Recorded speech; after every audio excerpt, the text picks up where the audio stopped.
Hello, and welcome to the Kosh. I'm your host, Timber Smith,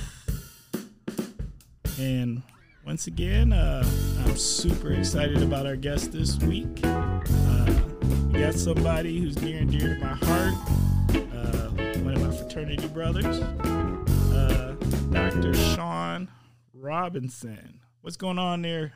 Over there, Dr. Robinson, how you feeling today? I'm pretty good. You doing good? Yes. All right. Hope I don't mess up. Nah, man, there is no messing up on the Kosh. This is just the Kosh. No.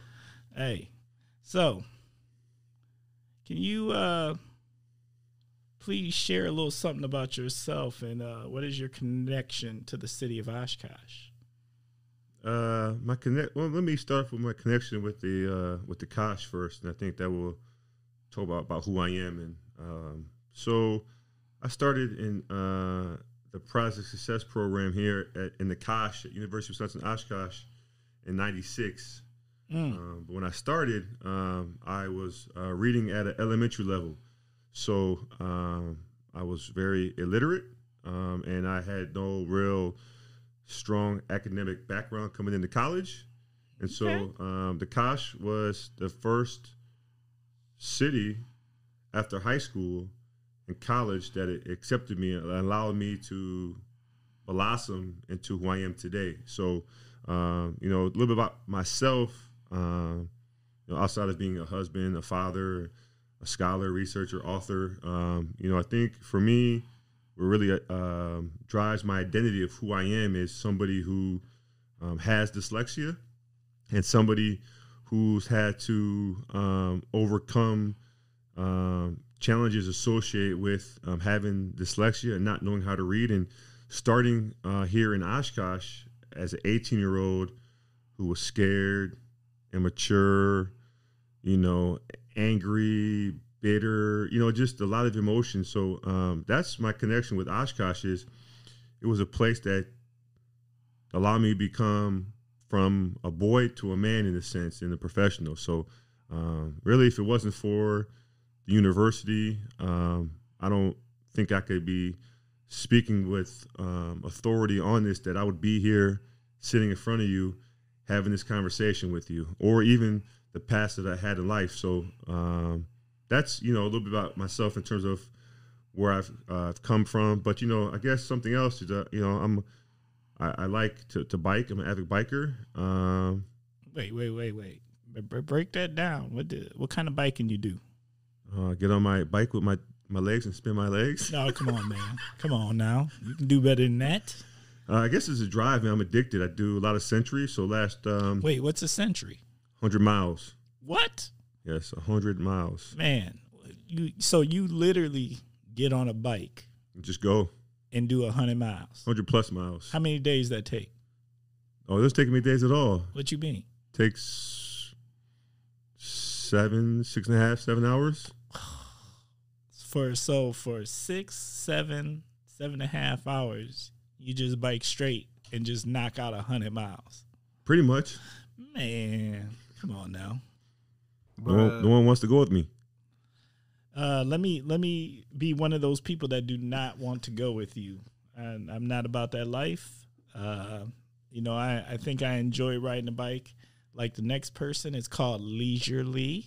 There is no 100 miles. I'm lucky if I get a couple good blocks in. Well, it is technically leisure because it's biking. It's just doing 100 miles. No, man. There's nothing leisure about 100 miles. There. I don't know about you. There's nothing. Bruh. There's nothing leisure about 100 miles. Yeah, in October, we biked from the Kosh to Evanston, Illinois in one day. So I biked... Evanston, so Illinois, you biked from Oshkosh to the next state in one day. Mm-hmm. Took us just under 13 hours. A couple of my biking buddies from Will and Sprocket here in Oshkosh. Oh, shout out to Will and Sprocket. Yep. And so they sponsored the ride, and they followed us in a van. So I started with Kurt and Bob, and then Dave at the time, who's the general manager now in the Appleton store, and Emily. They drove the van and followed us, and we biked till we got to the border of Illinois.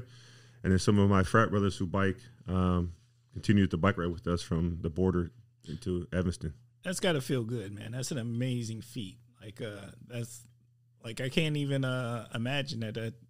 Biking something like that. That's like people who do triathlons and run marathons and stuff like that. Yeah, I get out and just go. It's like my therapy. It's like my my time to reflect on life and just go. And I think it started because I have a lot of friends who do Ironman and, you know, they do all those long bike rides and running and swimming, and I can't run. So once I tried my first 100-mile bike ride, I failed. And I failed, and I failed, and I failed. And I got so addicted to not wanting to fail anymore, so I just kept trying. And then it just became, like, natural. So I just get out and just go. Like, I think there's a lesson in life on that right there. I'm going to have to... that's definitely a lesson in life, and we'll have to... We'll talk about that more later. How about that? Sure. All right. So, you ready to jump into the first segment? Not really. No, I'm joking. Stop that. Stop it. All right. So this is the segment we call What in the World is Going On With. And so you start the sentence with what in the world is going on, and then you finish with what in the world is going on with. Give us your topic. Social justice, I guess.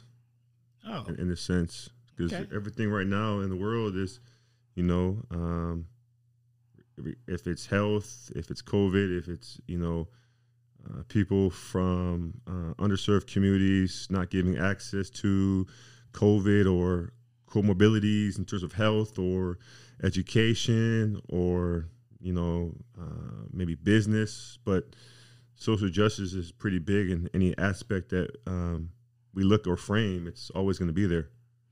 That's true. That's true. I want to get you to elaborate a little bit on some of the things that you mentioned in there, and social justice. I mean, I feel social justice. You know, God knows I've taken my fair share of educational opportunities about the topic in itself. What stands out to you? What do you think? Because that's a broad umbrella, right? All right. What in social justice, what's important to you? What stands out to you about the term social justice? Just making sure that people have equal access and affordability to certain situations and certain things. You know, I know there's a lot of debate that, you know, people should have to work harder to get what they want or not blame other people. And my thing is that a lot of individuals don't come from the same social economic backgrounds. And so if I could help somebody move forward in their life and provide them an opportunity and to have a voice and a platform, then I feel I've done my job justice. And I feel like, to me, that's a part of social justice, is opening the door for people behind me to come through, or even somebody next to me who might be struggling in their own personal lives, to allow them a platform to find themselves, you know, in a better place in their own personal lives. I'm with you on that. You know, I'm for anything where we, as a people, as a community, as a village, are trying to take care of each other. That's so important overall that's something we have to do. We got to take care of each other. We got to look out for each other. I know society kind of, it feels as if they're, you know, I'm not against the whole pull yourself up by the bootstraps kind of idea, because I do think, you know, you have to work at things. But in the same sense, opportunity is not equally distributed. Correct. Right? And so that is where we are only as good as the least of us.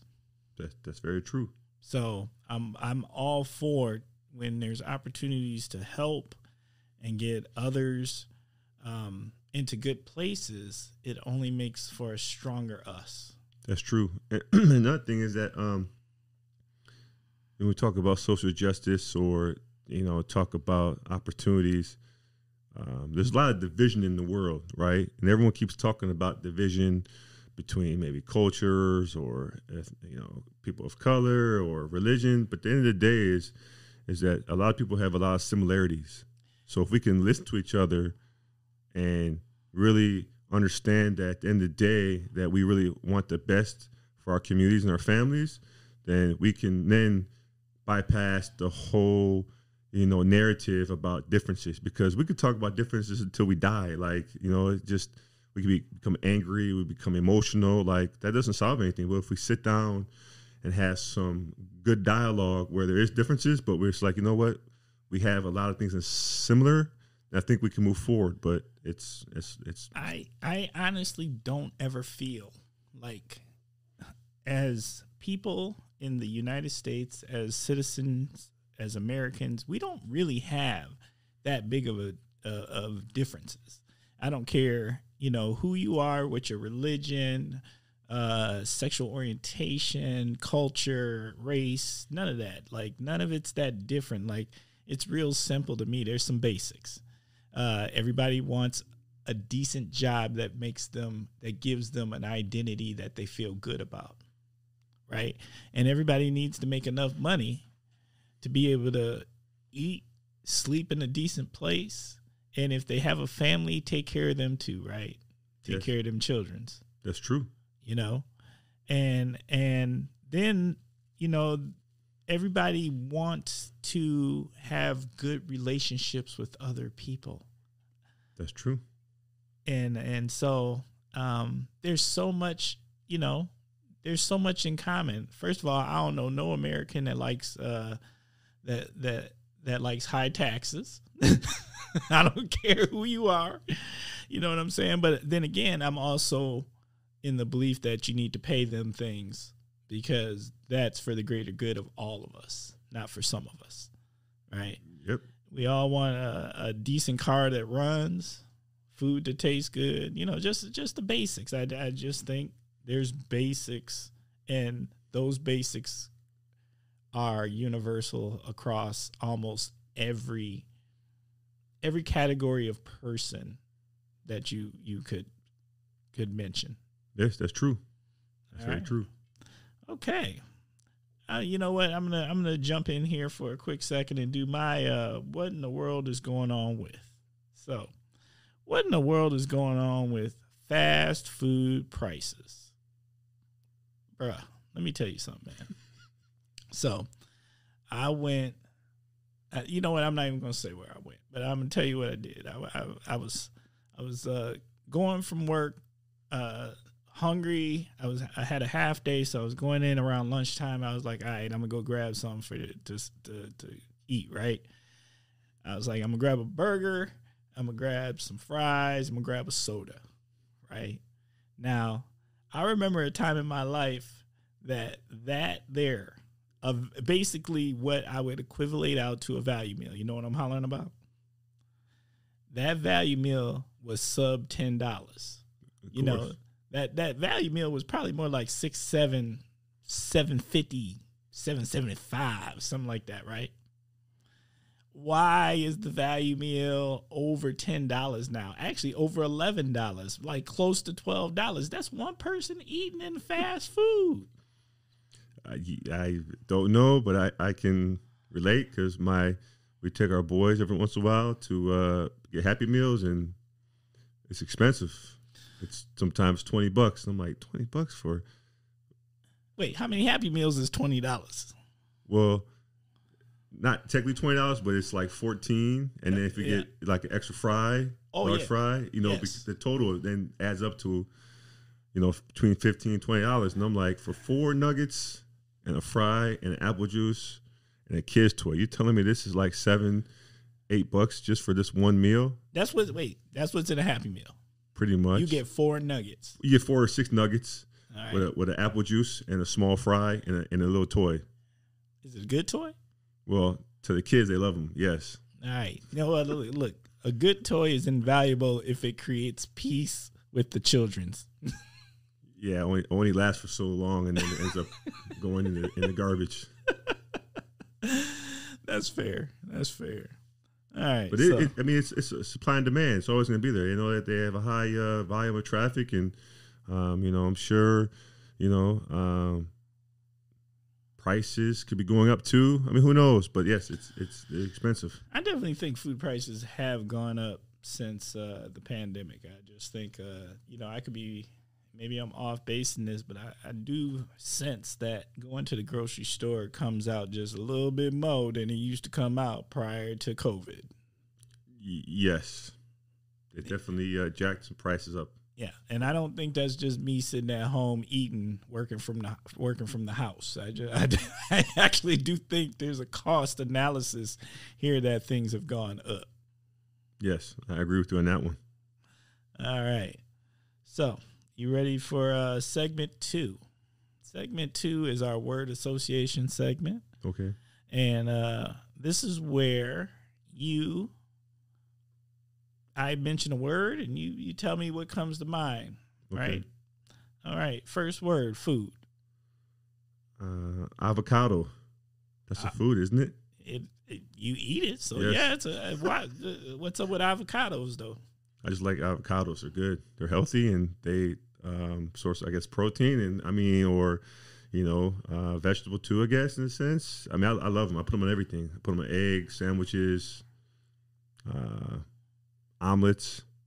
All right. Hey, I feel you on the avocados. I actually never had really eaten avocados until I saw you eat an avocado, and then I was like, I'm going to give it a try. I'm at least going to give it a chance. And then I gave it a chance, and I have to say, I like avocados. They straight. Yeah, they're good.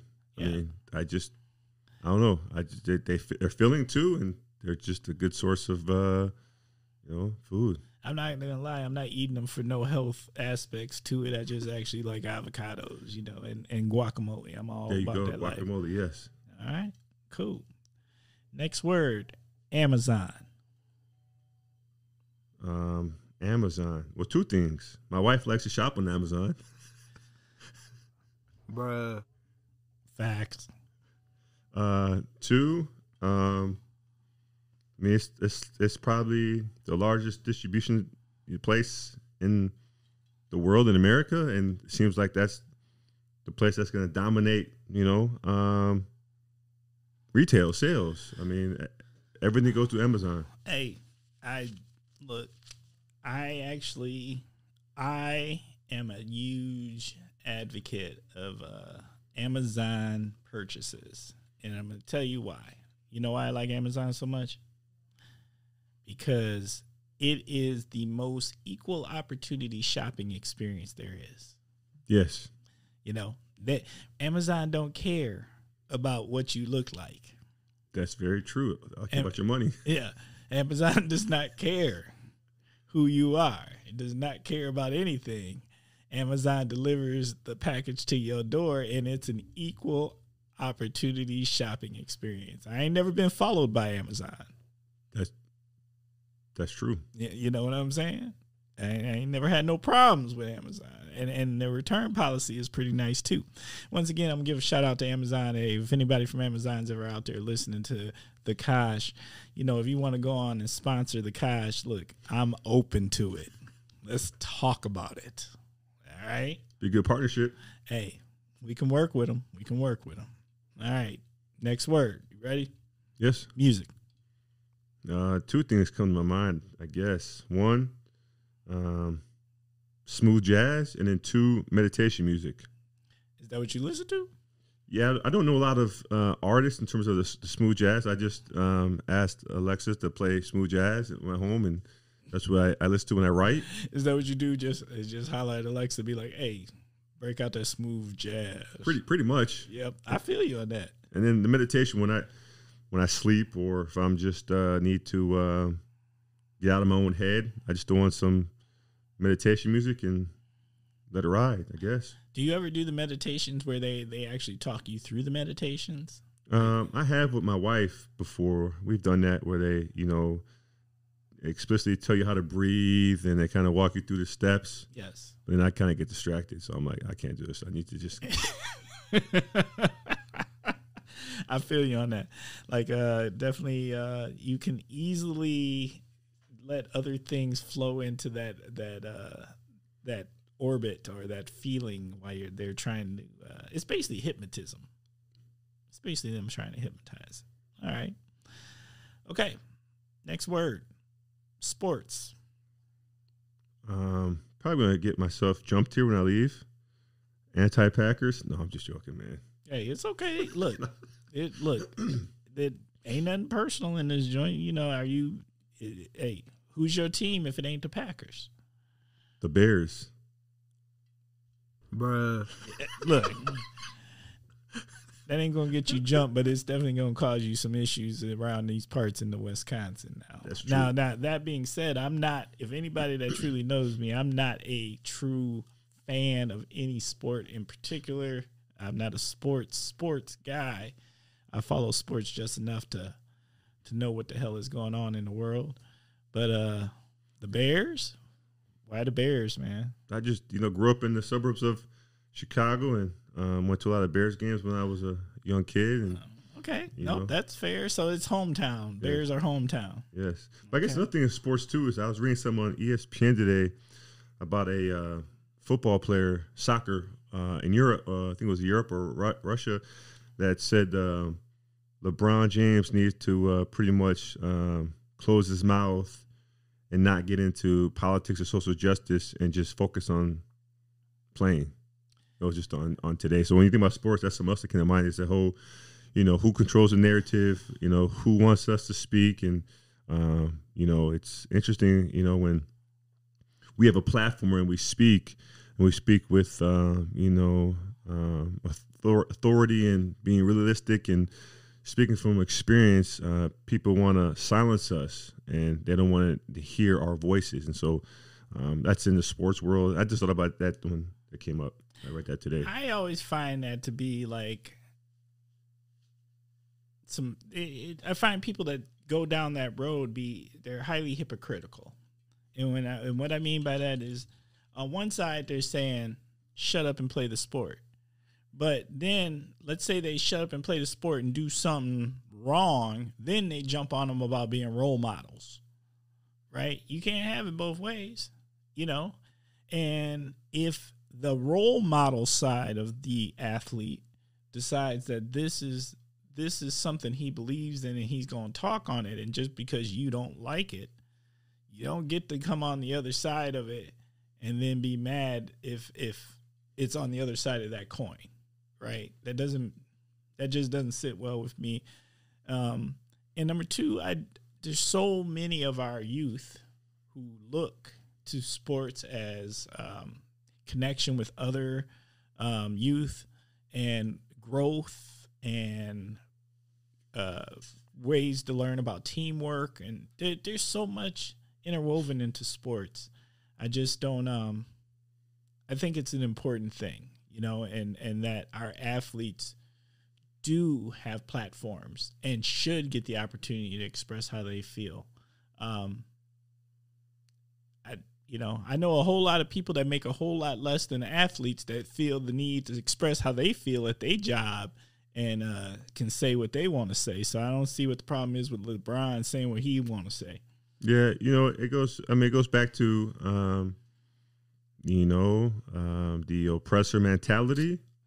You speak when I tell you to speak, and you speak of information that I tell you what's okay to speak of, and so for me, I'm all about people having the voice and having the platform, and they need to be able to articulate their thoughts in a way that's going to get their point across. And for me personally, I'll be damned if somebody tells me I need to be quiet. Like, I'm a grown man, first of all, and I'm going to speak what I'm going to speak. And if you don't like it, well, that's your problem, not mine. I'm going to go home and still play Xbox. I'm still go home and play with my two kids. It's the truth. I understand where you're coming from, and I'm a firm believer that you don't get a say in things unless you're paying a bill in the house. So if you want to if you want to say in how things are done, or you want to say what can and can't be done, I got some bills over here that you are more than welcome to co-sign your name to, and then you can have a say. All right. You ready for the next one? Sure. All right. Education. Freedom. Elaborate. Well, education opens doors, provides opportunities we talked about before, not just for income and salary, but allows people to make pivots, allows them to grow, allows them to really understand their place within their respective disciplines. And really, it just education is something that no one can ever take back from you. That's true. But there's two types of education, right? Okay. Well, There's the book education Yep. with degrees, and then there's real life street experience education. And I'm not talking about streets from like people think we say streets, they think about the ghetto or the hood or inner city. No, streets could be anything. It could be your lived experiences, your life experiences, anything that you have overcome personally, traumatic experiences, anything that you have experienced that brought you out of was your best teacher, your best experience, your best lesson. And so those two things together are provide, to me, a platform for somebody to be authoritative and realistic in their specific disciplines. And so education is very important. I think, again, not everyone has equal access to education. Yep. Not everyone has access to affordable education. That's true. And not everyone has access to equal education. So, and that's where it becomes the haves and have-nots. And that's where people get left behind is within the context of the education space. And I don't care if it's here in the Kosh, if it's in rural, Iowa or New Mexico or the inner city of Milwaukee. Like, it's universal. There's families who are struggling across the board. And so education to me is near dear to my heart, just my own experience. So, I think it leads to, personally to me, I think it leads to a life of freedom and allows you to really live the American dream. But then you ask yourself, what is really the American dream? So I just think it provides opportunities for people to reflect and, even do what you're doing, starting a podcast and, having a platform and, through your own educational experiences, you decided this is what you want to do. So I think it just opens doors for people. It gives them an opportunity, Yeah, I agree. It's super, it can be super important, but education comes in a lot of different forms. I'm not talking that it's got to be something where you got to sit down in a classroom. There's a lot of places to gain education from, but we all need places to learn from. Yeah, it's interesting you say that. My cousin on my dad's side, I think he's 54 now, but he's straight street from the South Side of Chicago, 7th Avenue Roads, straight HOOD.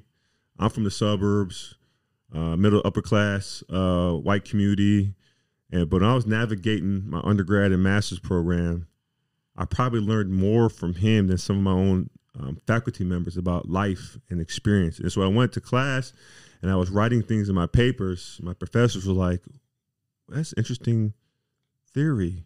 How'd you learn about that? I said, my cousin. They said, where'd your cousin go to school? I said, the streets. In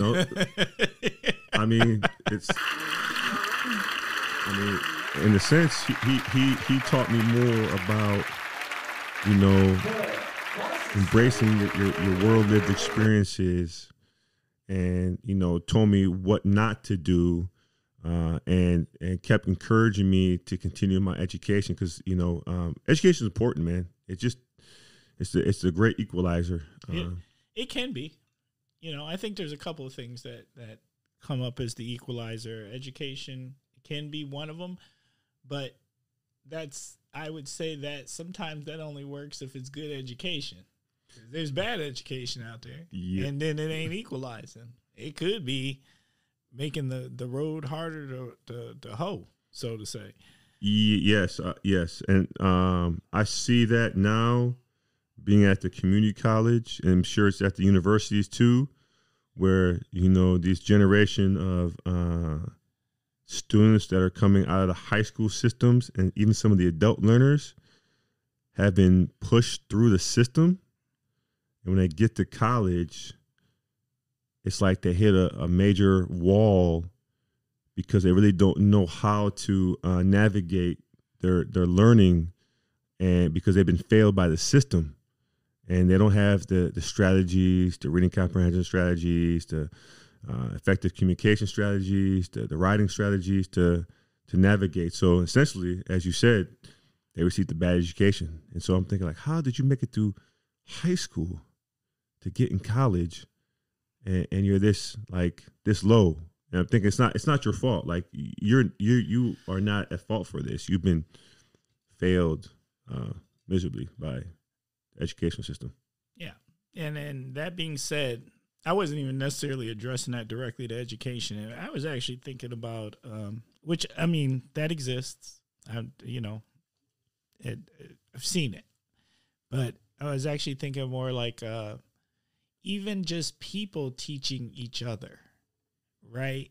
Oh, yes. You have, you can go to friends, you can go to family, family, you might have that one uncle that's teaching you that stuff that's a little off, right? or you got your friends in school that's teaching you something a little off. You know what I'm saying? That's true. No, that is true. I'm going to bring up some friends I had early on in my college journey when I was trying to learn about financial aid, and it was giving me horrible financial aid advice, and I was like, yeah, and I'm still paying for that. Well, it's because if we think about it, I guess this will go to the other word phrase, association. It's like everyone, when we communicate, everyone wants to have an answer. Everyone wants to have advice. Everyone wants to think they're right. Everyone wants to, think their idea is the best. And it's like, nah, just stay in your lane. If you don't know it, just admit it. You don't know it. Don't try to jump into another lane and embarrass yourself and then give bad advice, because that doesn't help you or anybody else either. It's hard. I think it's hard for some people to just flat out, like, I've gotten very used to just flat out being honest and saying, I don't know. I don't know what that is, or I don't know about that. But I think for some people, I'm going to say my experience is there's a lot of Wisconsin know-it-alls walking around. That's everywhere, though. Yeah, I mean, it's everywhere. But, hey, look, I'm just talking about my personal experiences. No, I'm with you. I tell people, I have to admit, I was one of those people when I first finished my PhD. I thought, I need to be the expert at everything. I need to, have my hand in this, that, and the other. And I got hit hard. Like, hit hard, I mean, like, spiritually, I got hit hard.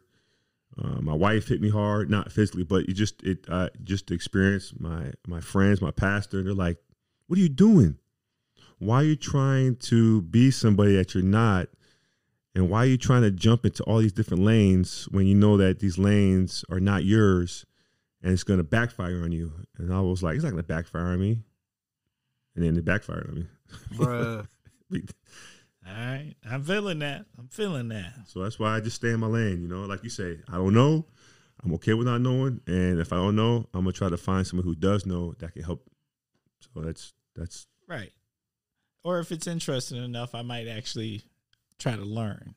Yes. So I know. Yes. All right. So, the next segment is called the Naughty or / Heroes Corner. It's your opportunity to nominate somebody to it, whether you want to call somebody out on something, or it doesn't, not necessarily a person. It could be a situation, organization, whatever. Or you can celebrate somebody, or same situation. So what are you thinking over there? What you feeling there, Dr. Robinson? Who do I nominate? I guess in the sense,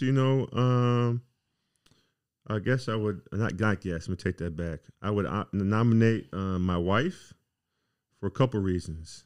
One, outside of her being a doctor, a nurse anesthetist, I think that the fact that she persevered through her doc program and was the first African-American student to graduate, I think it speaks volumes, particularly coming from the Kosh and coming from where we are at, particularly today, with limited resources in terms of the healthcare and, not having many professionals, health practitioners who of our color. And so I think, she's a hero in a sense because she works in the front line in the hospital every day, dealing with not just surgeries and but also the whole COVID thing too.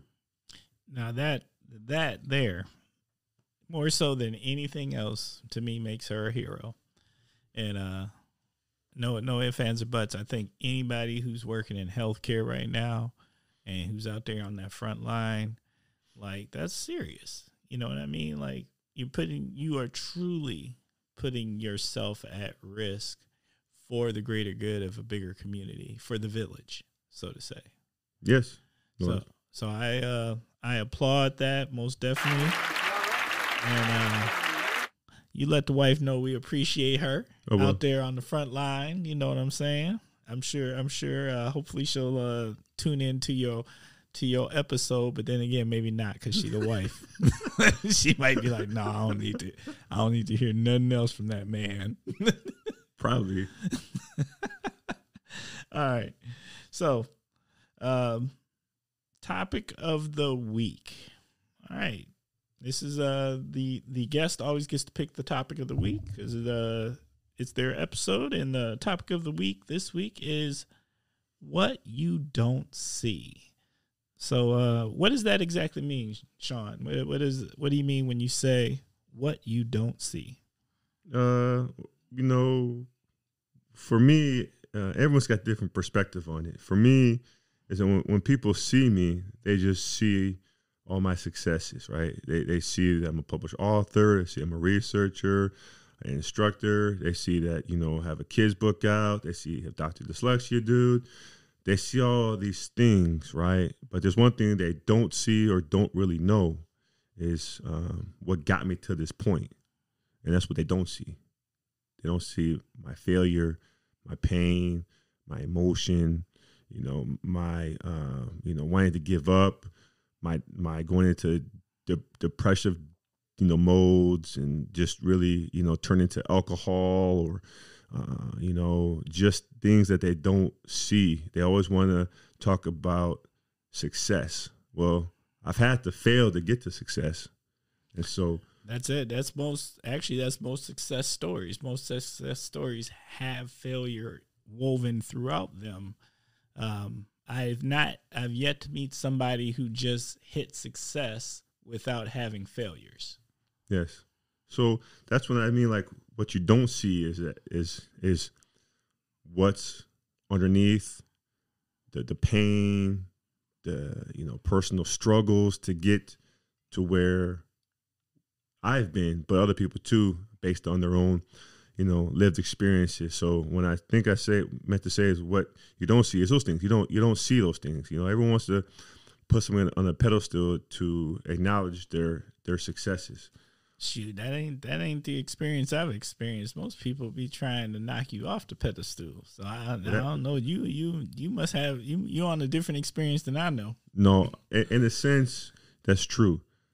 People want to hate. People want to knock you down. They want to discredit your character. Yes, that's a part of what you don't see too. Of getting to the pedestal is having to deal with adversity, and keep those thoughts and that negative energy out of your circle. And so in a sense, yes, when I say pedestal, people don't want to talk about the haters and talk about the people that, want to bash you. Or like when we first started my our kids book, we started a Instagram page, and somebody duplicated my account and was wishing I would die and Wishing you would die? Yeah, and putting pictures of me getting hit by a car. What? Yeah, man. It was deep. I mean, at first it affected me, and then my pastor was like, just let it go, man. He's like, don't even waste your energy on it. It was hard because, you know, when you're in it, when I'm in it, I get emotional, I get attached to it, and, you know, I'm like, oh man, forget this, you know. And then one of my buddies was like, hey,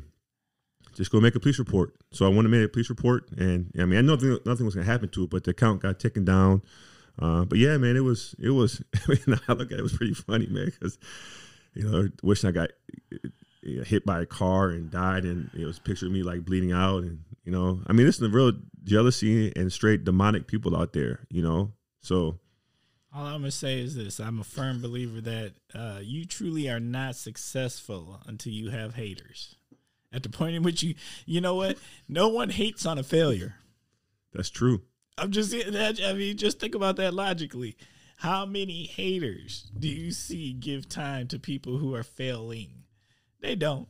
Haters hate on success. So that to me, that's just definition. That's saying, oh, I got a hater, I must be doing all right. I'm doing the thing. I'm making things happen. So I don't know. That I don't want detrimental haters. I don't want haters that are there to truly do me harm. But if they just out there hating for the sake of hating, because that's what they do, hey, I'll take a few of those. It's like fleas on a dog. You're going to have to drag a few along with you. You know what I'm saying? It's just how it goes. That is true. You know, and I think, too, in the sense, in the world that I live in the work I do, everyone wants to be the expert. Right? Everyone, particularly now, you know, where did you get your degree from? Who did you study under? Do you do quantitative research? What journals did you write in? And it's like, that's just academia, man. I'm saying it gets deeper than that, though. Everyone's fighting for space. Everyone wants to fight to be the HNIC. Everyone wants to be the expert.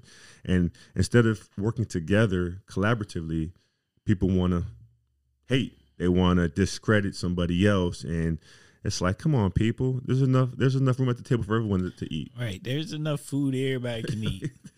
And for me, you know, I don't go around bragging I got a PhD. I don't, you know, to me, that's why I bike a lot, because it humbles me, keeps me grounded. It allows me to really reflect on life, and writing and talking about where I publish my work or what university I work at. That stuff doesn't matter. When I go out to the community and I work with families to teach them how to read, I think they ask me, Dr. Robinson, what school did you go to?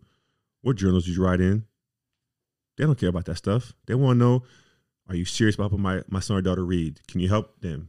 Yes, that's the end of the day. And so, you know, that's why I say what you don't see is because, you know, even in my doc program, I had 2 professors that literally failed me and said, you should do something different. Like, they failed me. They said, you are not material, PhD material, and I think it's best that you try to do something different. And at that time, I wasn't mature as I am now. And I was like, yeah, you're mature? Well, more than that was 10 years ago.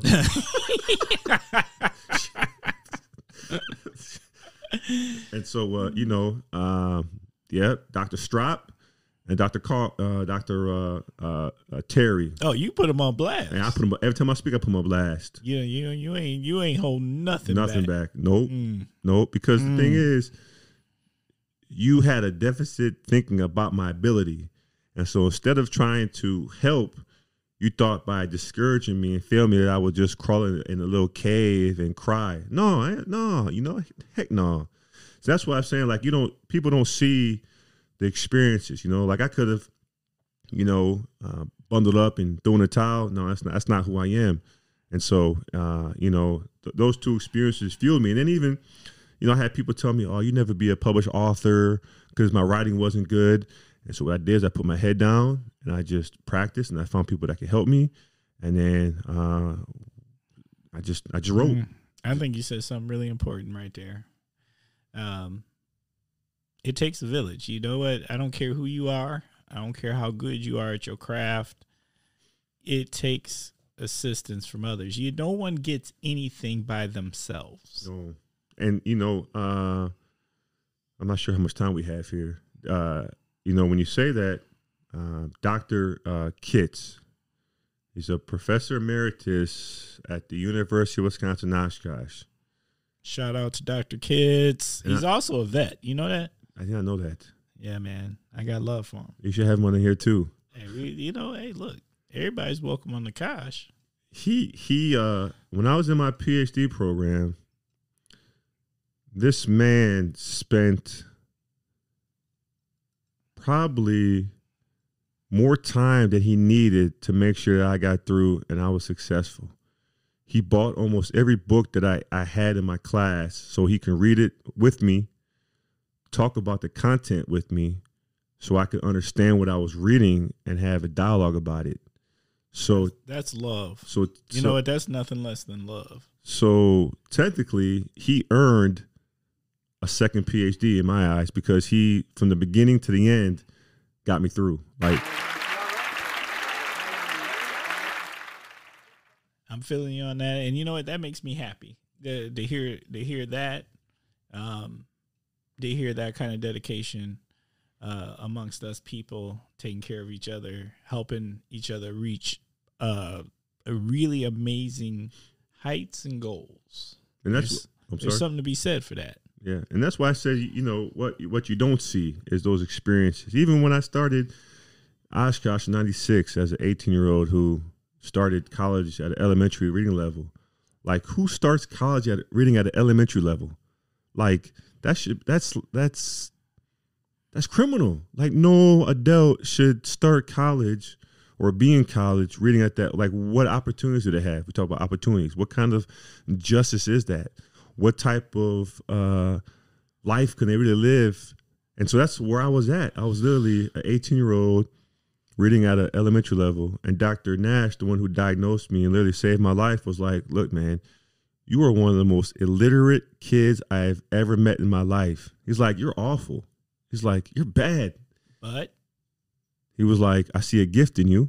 He said, I'm going to teach you how to read. That's what's up. And so when he taught me how to read, that's what's up. I just became a sponge, and, you know, it took me 6 years to get my undergrad degree. It took me 5 years to get my master's. It took me 7 years to get my PhD. So literally I was in school 18 plus years after high school,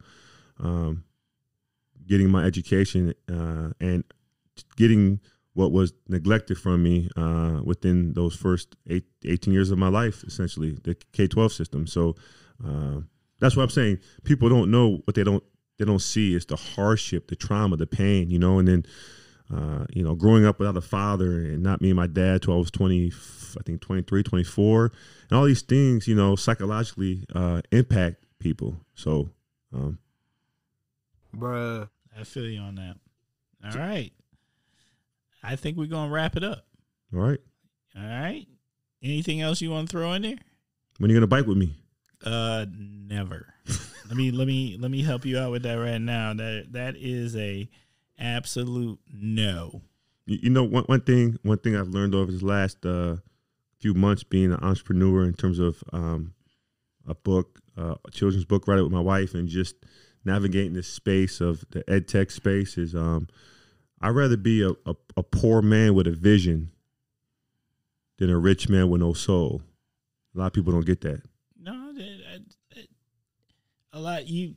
people who want to have a soul get it.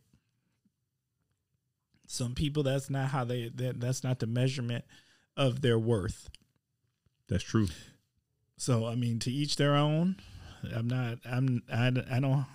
not here to judge. That's not my job. There's somebody much more greater and more powerful out there to do the judging. That is not the Kosh. All right. So, let me just say right now that please, it's that time. We're going to start wrapping it up. If you have any questions, if you'd like to be a guest, if you got anything you'd like to share, you know, we are a work in progress. I must always stress that. I appreciate hearing from all of y'all. Please send any questions or anything you would like to share to askthekosh@gmail.com. Once again, that is askthekosh@gmail.com. Love to hear from you. I do get people that reach out and let us know that they like what we're doing. They appreciate the attention that we're giving the community and how we are giving voice to those in our community. I mean, I think that's super important. You know, when you say community, I think it's important for me to give a shout out to Will and Sprocket here in Oshkosh, because yes, they're like a family to me, and they've really embraced my family, and really embraced diversity. And so I want to make sure that within this context of the Kosh, that Will and Sprocket gets their respect for the work that they're doing in the community, and how they're trying to better the community too. Hey, mad shout out to Will and Sprocket. I'm not gonna lie, I only set foot in there a few times, only because I'm not really a bike kind of guy. But when I did set foot in there, the people were super nice and super informative. I appreciated their high level of customer service and how they handled things. Yeah, one more. Look, we got a segment for the shout out. So you done go ahead, man. Go on, shout it out. One thing they're trying to do in the spring, but moving forward, is to try to really endorse health, and really try to get more kids from underserved communities to get into biking. They really want to be able to help kids get access to bikes, because bikes are expensive. Oh man, yeah. You know, no ifs, ands, or buts. And I also think, like, I don't know about everybody else, but I don't care what kid you were or how affluent or not affluent that your family was. You had a bike. Everyone should have a bike. Everybody kicked it with the bikes, right? I'm from Milwaukee. You rode them in the alleys. You did the things, right? Every kid should have a bike. Like every kid should have a book. But we know that those two things are always accessible for families. This is true. You know what? You keep talking about a bike. My favorite bike that I ever owned was this banana seat bike from back in the day. This banana seat bike, that bike was so good to me. That was my boys running up and down. You know, because a banana seat bike, you could grab your friends. You throw somebody on the back of your banana seat bike, man. You could throw somebody on the handlebars too, because them was the big old, handlebars, the big U-shapers. And then, man, I miss the rides that used to happen back on the block. That was good stuff. Well, we could do a segment called Bike the Kosh. Bruh. No. Let me help that out right now. For anyone, I'm gonna put this out there to the Kosh audience right now. If Shawn Robinson asks you to go biking with him, it's hazing. It is not. It's not a good time. It's not fun. He trying to make you do 100 miles. No, just 101 miles. Wait, just say no. Just say no. All right. I'm gonna give a quick shout out real quick on the way out of here. My shout out is to actually to Cook's Plumbing. Cook's Plumbing. Look, we've been utilizing Cook's Plumbing for years and years and years, and all I can say is this: every time. They are solid. They do amazing work, trustful. They take care of you. Shout out to Cook's Plumbing. So thank y'all for y'all coming in, hooking us up with our sink and our faucet and stuff. Work was quality. Appreciated the conversation. Thank you, Cook's Plumbing. All right. So last part before we wrap it up here is you get some parting words of wisdom. So, Dr. Robinson, what do you got for us on them parting words of wisdom? I don't know if I'm a wisdom. Just be happy with yourself, be at peace, and just do what's right. That there sounds like wisdom to me. So, I appreciate you being a guest on the Kosh, Dr. Robinson, and I look forward to y'all tuning in a week from now for our next guest. Thank you very much for tuning in. The Kosh.